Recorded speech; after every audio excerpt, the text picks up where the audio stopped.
أما بعد فأعوذ بالله من الشيطان الرجيم بسم الله الرحمن الرحيم رب اشرح لي صدري ويسر لي أمري واحلل عقدة من لساني يفقهوا قولي۔ رجب کا مہینہ اور ہمارے معاشرے میں پائے جانے والی عبادات۔ رجب کے مہینے میں عموماً 3 کام کیے جاتے ہیں۔ ایک تو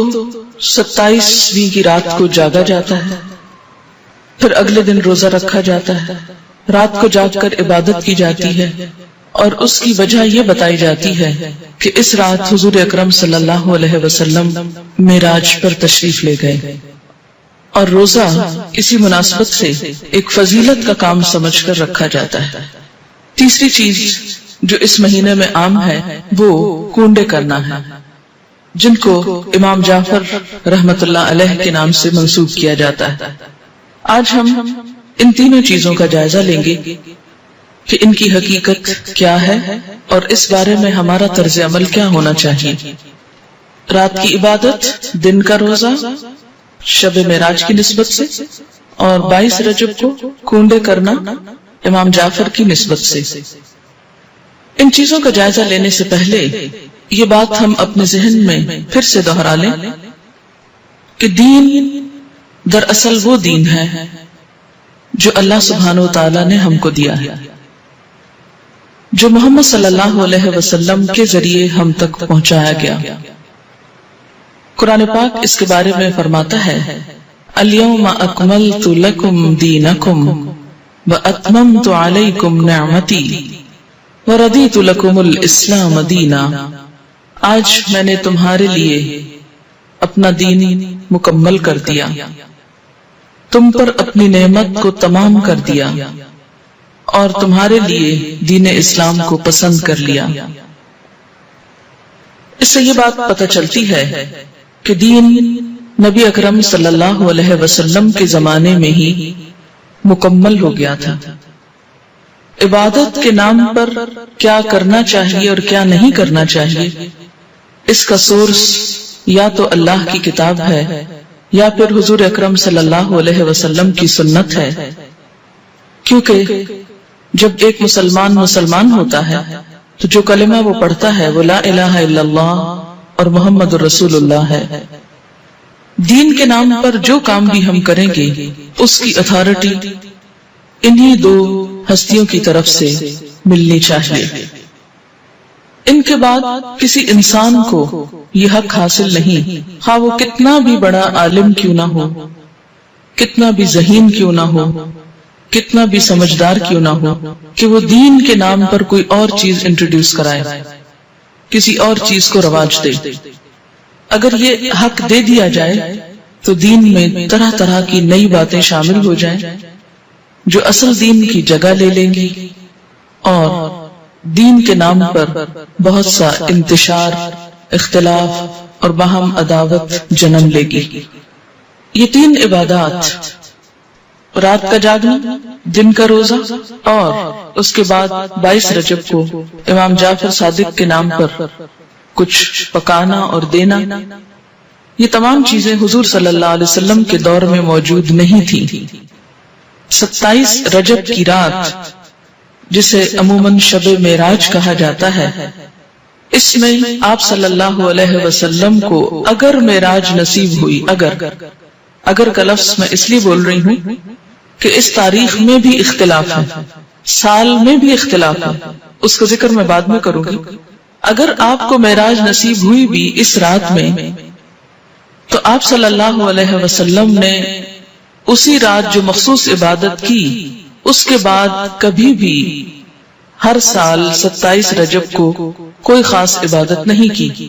نہ ہی صحابہ کرام نے کبھی 27 رجب کی رات کو کوئی شب بیداری کی یا اس کی کوئی فضیلت بتائی۔ اسی طرح جہاں تک روزے کا تعلق ہے تو روزہ بھی سنت سے ثابت نہیں ہے، بلکہ اس کے برعکس روزے کے بارے میں کچھ روایات ایسی ملتی ہیں کہ جس میں روزے سے منع کیا گیا۔ مصنف ابن ابی شیبہ کی روایت ہے، حضرت زید بن اسلم رضی اللہ تعالی عنہ سے روایت ہے کہ رسول اللہ صلی اللہ علیہ وسلم سے رجب کے روزے کے بارے میں پوچھا گیا تو آپ نے فرمایا شعبان کے روزوں سے آپ بے خبر ہیں،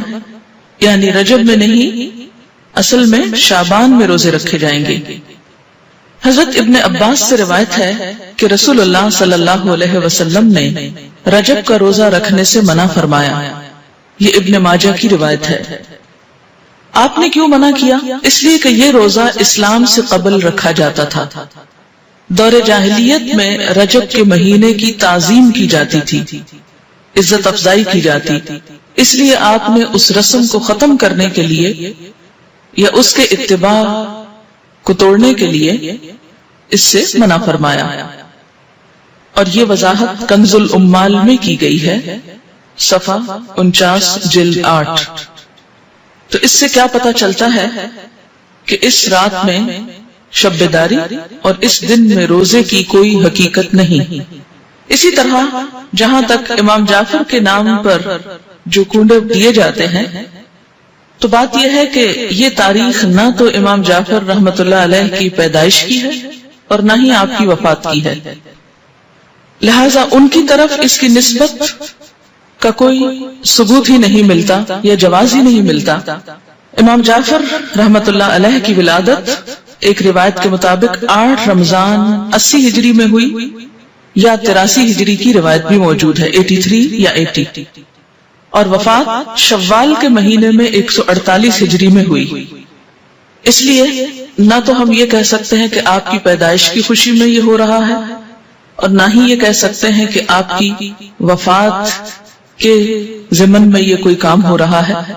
اگرچہ اصلاً ہی کسی کی پیدائش یا کسی کی وفات پر کچھ کھانا پکانا یا مخصوص کھانے پکانا اسلام کی روح کے مطابق ہی نہیں۔ اسلام میں صدقہ خیرات کا جو تصور ہے وہ یہ کہ انسان جب اپنے پاس کچھ مال پائے یا کسی ضرورت مند کو دیکھے تو وہ صدقہ خیرات کرے۔ اسی طرح اسلام نے صدقہ خیرات کی کچھ مخصوص شکلیں نہیں بتائیں کہ وہ حلوہ ہو یا کھیر ہو یا پوریاں ہو یا چاول ہو یا دیگ ہو یا بریانی ہو یا کوفتے ہو، نہیں، اس لیے کہ اسلام ایسی کسی تکلیف میں انسان کو نہیں ڈالتا جو انسان کے لیے نبھانا مشکل کا سبب ہو یا مشکل پیدا کرے۔ ہم دیکھتے ہیں کہ اسلام ایک یونیورسل ریلیجن ہے، وہ کسی خاص کلچر کی پیداوار نہیں، یا کسی خاص کلچر کے لیے نہیں، کسی خاص ملک یا علاقے کے لیے نہیں، ہر زمانے، ہر دور اور ہر علاقے کے لوگوں کے لیے ہے، اور اس میں ایسے احکامات ہیں کہ جو ہر علاقے کے لوگ سہولت کے ساتھ کر سکیں۔ کئی معاشرے ایسے ہیں کہ جہاں کھیر پکائی ہی نہیں جاتی یا پوریاں بنانے کا طریقہ ہی نہیں آتا، یا کئی لوگ پوریاں بنانا جانتے ہی نہیں، تو کیا ایسے لوگ پھر اس عبادت سے محروم رہیں گے کہ جو ایک مخصوص کھانا نہ پکا سکتے ہوں؟ اس لیے جتنی بھی من گھڑت چیزیں دین میں داخل کی گئیں، ان سب کے پیچھے اسی قسم کی باتیں آپ کو ملیں گی۔ کنڈوں کی رسم کے بارے میں ایک روایت کے مطابق اس کی ابتدا 1906 میں امیر مینائی کے خاندان سے ہوئی اور امام جعفر کے نام پر شروع ہوئی، اور یہ امیر مینائی کا خاندان جیسے کہ آپ جانتے ہیں کہ لکھنؤ سے یا ہندوستان سے تعلق رکھتا ہے، تو اس رسم کی تو ابتدا بھی عرب سے نہیں ہوئی، یا جہاں اسلام کا اوریجن ہے وہاں سے نہیں آئی، تو اس کو اسلام یا دین کا حصہ یا نیکی یا عبادت آپ کیسے قرار دے سکتے ہیں؟ اگر آپ کو کسی کو بھی روح کو ثواب پہنچانا ہے، ان کے لیے صدقہ خیرات کرنا ہے، تو کوئی دن مقرر کرنے کی ضرورت نہیں، جب آپ کا دل چاہے اور جہاں آپ کا دل چاہے، جہاں آپ ضرورت سمجھیں وہاں آپ کر لیں، اور صرف چند مخصوص اشخاص کے لیے ہی نہیں، اس سے زیادہ کے لیے بھی آپ کر سکتے ہیں۔ پھر اسی طرح شب معراج، جس کا تعلق حضور صلی اللہ علیہ وسلم کے آسمان پہ جانے سے ہے، اس کی حقیقت کے بارے میں اور اس کی کچھ تفصیلات کے بارے میں آپ سے بات کروں گی۔ اگر کوئی شخص اس دن کو بہت اہمیت دینا ہی چاہتا ہے تو وہ بھی اپنے عمل پر غور کرے۔ ہم دیکھتے ہیں کہ اس تاریخ کے بارے میں بے شمار اختلافات ہیں، یعنی تاریخ یا مہینہ یا سال کے بارے میں یا اس کے اجزاء کے بارے میں تقریباً 36 اقوال ہیں۔ بعض کے خیال میں یہ ربیع الاول میں ہوئی، بعض نے رمضان کا مہینہ قرار دیا، بعض نے ہجرت سے 1 سال پہلے، بعض نے 1 سال 6 ماہ کہا، بعض نے 1 سال 5 ماہ کہا، کسی نے 1 سال 2 ماہ کہا، کسی نے 3 ماہ کہا، کسی نے 1 سال 4 ماہ کہا، یعنی بے شمار اقوال ہیں اس کے بارے میں۔ ایسا کیوں ہے کہ ایک اتنا بڑا واقعہ ہوا اور اس کی تاریخ بھی صحیح معلوم نہیں؟ اس کی بنیادی وجہ کیا ہے؟ اس کی بنیادی وجہ یہ ہے کہ اسلام کے دور اول میں لوگوں کو تاریخوں سے زیادہ دلچسپی نہیں تھی، وہ تاریخیں صرف یاد رکھتے تھے حج کی یا رمضان کی، جس میں مخصوص عبادات کرنا ہوتی تھی۔ اس کے علاوہ کون کس دن فوت ہوا، کس دن پیدا ہوا، یہ چیزیں ان کے نزدیک کچھ بہت اہمیت کی حامل نہیں تھی۔ یہ کون سا واقعہ کس دن ہوا، وہ واقعے کو تو دیکھتے تھے، اس کی روح کو تو دیکھتے، لیکن اس کی تاریخ ان کے نزدیک ایک غیر اہم چیز تھی، کیونکہ ان کے ہاں دن منانے کا رواج ہی نہیں تھا۔ صحابہ کرام کے اندر ہمارے معاشرے کی طرح دن منانا، اینیورسریز اور اسی طرح برسی اور ولادت کے دن، یہ تمام چیزیں اس کلچر کا حصہ نہیں تھی، یعنی اسلامی کلچر کا بیسیکلی۔ اسلام میں جو اہم دن ہیں جیسے عیدیں ہیں یا مہینے ہیں، رمضان اور حج کا مہینہ ہے، یا اسی طرح کچھ اور مہینوں کی فضیلت ہے جیسے محرم کے روزوں کی فضیلت ہے، یا ذوالحج کے ابتدائی عشرے کے روزوں کی فضیلت ہے، یا شعبان کے روزوں کی فضیلت ہے، یا ہر مہینے 3 دن ایام 20 کے روزے کی بات آئی ہے۔ یہ دن تو شریعت نے خود مقرر کر دیے، لیکن اس کے علاوہ باقی چیزیں بعد کے دور میں پیدا ہوئی، ان کو دین کا حصہ بنا لینا اور ان کے اوپر اس طرح پابندی سے عمل کرنا جیسے نماز کی پابندی کی جاتی ہے، تو یہ دین میں نئی روایات پیدا کرنے کے برابر ہوگا۔ اگر ہم ایک مشہور روایت کے مطابق مان ہی لیں کہ یہ رات معراج کی رات ہے، تو آئیے دیکھتے ہیں کہ معراج کی رات میں آپ صلی اللہ علیہ وسلم کو کیا کچھ دکھایا گیا۔ آپ نے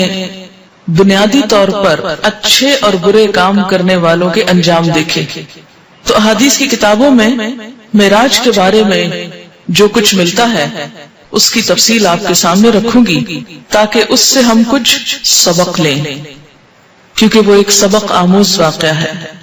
اور ان اعمال سے بچیں جن پر سزا آپ صلی اللہ علیہ وسلم نے دیکھی اپنی آنکھوں سے، اور وہ کام کریں جن پر جزا آپ صلی اللہ علیہ وسلم نے اپنی آنکھوں سے دیکھی۔ قرآن پاک میں اللہ سبحانہ وتعالی نے فرمایا، سبحان الذی اسری بعبدہ لیلا من المسجد الحرام الی المسجد الاقصی الذی بارکنا حولہ لنریہ من آیاتنا انہ هو السمیع البصیر۔ سورۃ بنی اسرائیل۔ پاک ہے وہ خدا جو اپنے بندے کو رات ہی رات مسجد حرام سے مسجد اقصی تک لے گیا، جس کے آس پاس ہم نے برکت رکھی ہے تاکہ ہم اسے اپنی قدرت کے بعض نمونے دکھائیں۔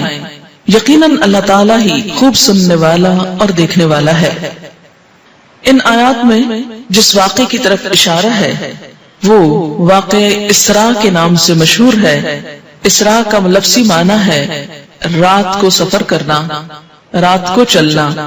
اس میں بنیاد